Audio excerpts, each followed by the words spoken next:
Hello and greetings, GM Nation. This is Will Hull speaking to you remote out of Reno, Nevada, and I'm actually here today to speak with you about 5-star customer service and how it relates to our CSAT scores and what daily activities we can pursue to receive the best customer service scores at all times.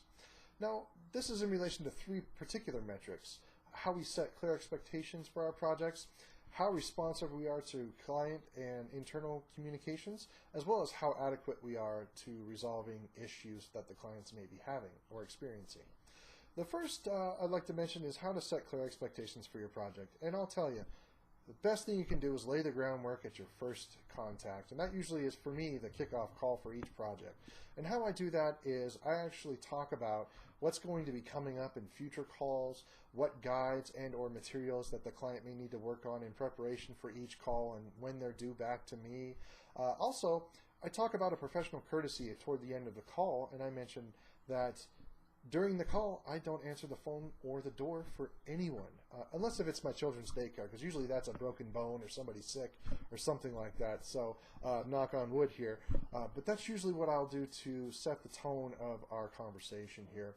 And I usually ask for that as a reciprocal professional courtesy from the client as well, that when we're on the phone, we're working together to be as efficient and the best that we can be during our call times, to use that time as efficiently as possible.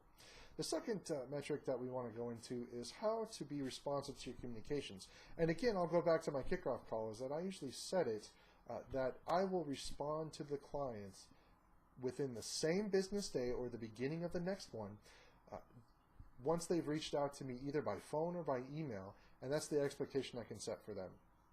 Now, I do this regardless if I have an answer for them.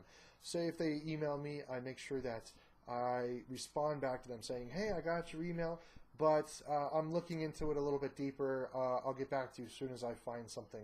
And usually I'll respond if I don't hear back from or find the answer within a week. I'll still let them know I'm working on it, and I'll follow up. I'll make sure I take the initiative, and I'll set a tickler in my calendar, on my Outlook calendar, to remind me that I need to reach out to that client to let them know what's going on regardless of what information I find. Now, the third metric is how I provide adequate assistance in resolving issues. Now, regardless if it's an active project or not, I usually just jump right in there. And this is an old habit of mine from working previously at a previous employer, Enterprise Rent-A-Car, where I jump first and I ask questions later. Now, the reason why I do this for the client is I make sure that they're taken care of, that they feel like they're important, that they are my focus. That's what's most important. Even, like I say, even if you don't have the answer, just, hey, let them know that you're working on it. And I guess you could look at a couple of things, a couple of terms that might help you to remember how I handle things is just do it, in the Nike frame of sense. Or in the Tim Gunn sense of the word, make it work.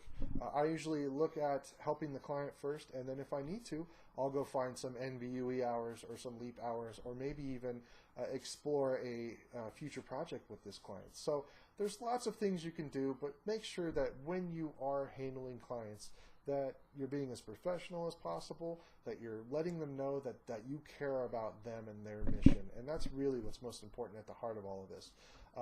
One last thing as a little tip for me to you is that when I am concluding my projects, I usually send out a quick email saying, hey, could you please fill out this quick survey for me? And it's the open-ended question that the clients can fill out about their experience. And I usually let the client know that, hey, you can fill this out, positive or negative, it doesn't matter.